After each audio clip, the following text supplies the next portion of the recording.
வணக்கம். இன்னைக்கு நாம ஜே ஷெட்டி, அமெரிக்க ஜனாதிபதி ஜோ பிடனோட பேசின ஒரு நேர்காணல கொஞ்சம் ஆழமா பார்க்க போறோம். ஆமா. இது மனநலம், பெரிய இழப்புகள்ல இருந்து எப்படி மீண்டு வர்றது, அப்புறம் ஒரு தலைவரோட தனிப்பட்ட பக்கங்கள், இதெல்லாம் பத்தி பேசுது.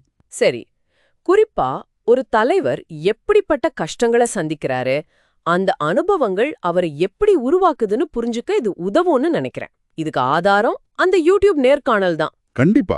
இது ஒரு பதவிக்கு பின்னாடி இருக்கிற மனுஷனை பத்தின உரையாடல், அவரோட சொந்த அனுபவங்கள் மூலமா. மனநலம் எவ்வளவு முக்கியம்னு இது காட்டுது. சரி, முதல்ல பிடனோட சின்ன வயசு அனுபவங்கள் பத்தி பேசலாம்.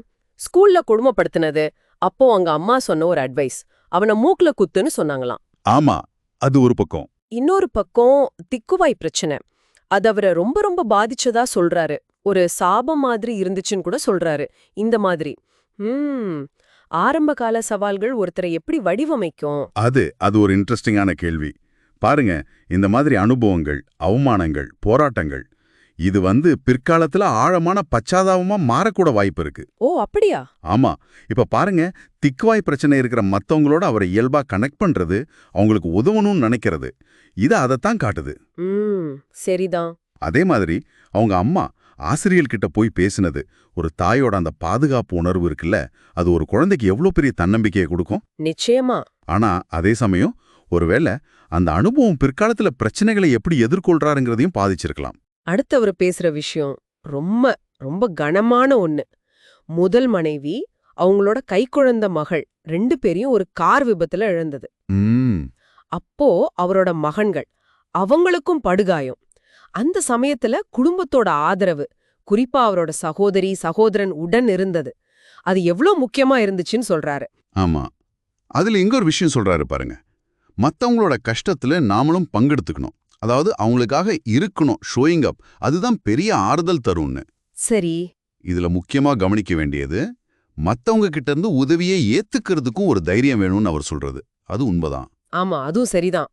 அப்புறம் அந்த நினைவுகள் பத்தி சொல்றது, அதாவது முதல்ல கண்ணீரோட வர்ற அதே நினைவுகள் கொஞ்சம் காலம் கழிச்சு ஒரு சின்ன புன்னகையோட வரும்போது, அப்பதான் நாம உண்மையிலே அதிலிருந்து மீண்டு வர்றோம்னு அர்த்தம். இது ரொம்ப பவர்ஃபுல்லான ஒரு விஷயம். ஆமா, குணமடைதலோட ஒரு அடையாளம் அது. முக்கியத்துவம் பத்தி பேசும்போது தலைவர்கள் தங்களோட பலவீனர்களை காட்ட தயங்க கூடாதுங்கிறார். அதுவும் ஒரு வகை பலம்தான் சொல்றார். அப்புறம் அவரோட ஸ்டாஃபுக்கு ஒரு விதி வச்சிருக்காராம்.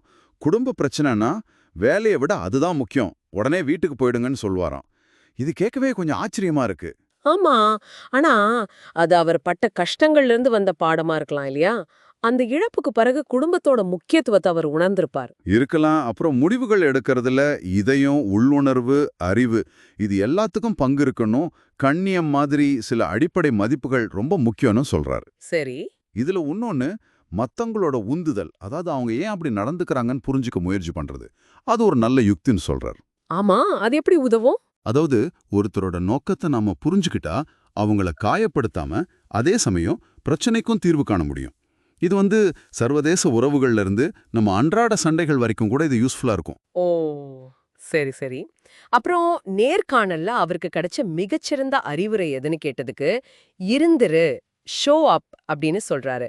தேவைப்படும் போது மத்தவங்களுக்காக நிக்கிறது. ஆமா, மோசமான அறிவுரை கேட்டதுக்கு பகைமைய மனசுல வச்சுக்காதன்னு சொன்னாங்களாம். ஓ, அதே மோசமான அறிவுரை. அத பத்தி அவர் விளக்கல. ஆனா ஒருவேளை சில விஷயங்களை நம்ம மறக்க கூடாது, மன்னிக்கலாம், ஆனா மறக்க கூடாதுங்கிற அர்த்தத்துல சொல்லியிருக்கலாம். இருக்கலாம். அவரோட முக்கிய பலம், ஆதரவு தளம் எதுன்னு கேட்டா அவரோட மனைவி, சகோதரி, சகோதரன், அப்புறம் ரொம்ப நம்பிக்கையான சில ஊழியர்கள்னு சொல்றாரு. அந்த சப்போர்ட் சிஸ்டம் ரொம்ப முக்கியம். சரி, இப்ப இந்த மொத்த உரையாடல்ல இருந்தோம் நமக்கான செய்தி என்ன? நீங்க என்ன நினைக்கிறீங்க? எவ்வளவு பெரிய பொறுப்புல இருந்தாலும் சரி, தனிப்பட்ட வாழ்க்கையில போராட்டங்கள் வரும். அதை ஏத்துக்கிறதும், தேவைப்பட்டா மத்தவங்க உதவியை கேட்கறதும் முக்கியமா, நாமளும் மத்தவங்களுக்காக இருக்கிறதும், இதுதான் முக்கியம்னு தோணுது. ஆமா, குடும்பம், நண்பர்கள், சமூகம், இவங்களோட துணை இல்லாம கஷ்டமான காலத்தை கடக்கிறது ரொம்ப கஷ்டம்னு பிடனோட வாழ்க்கை ஒரு உதாரணம். நிச்சயமா. நம்மளோட கடந்து வந்த பாதை இருக்குல்ல, அதுல இருக்கிற வலிகள் கூட நாம எப்படி பிரச்சனைகளை எதிர்கொள்றோம், நாம எப்படிப்பட்ட தலைவரா உருவாகிறோங்கிறத தீர்மானிக்குது. இது ஒரு முக்கியமான நினைவூட்டல்.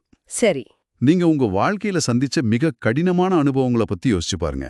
ஒருவேளை நீங்க எதிர்பார்க்காத வரையில அதுவே உங்களுக்கான ஒரு தனித்துவமான பலமா இருக்கலாம். இல்லனா மத்தவங்கள புரிஞ்சுக்கிறதுக்கான ஒரு ஆழமான பச்சாதாபத்தை கொடுத்திருக்கலாம். இத பத்தி யோசிக்கிறதுக்கு இது ஒரு நல்ல வாய்ப்பு.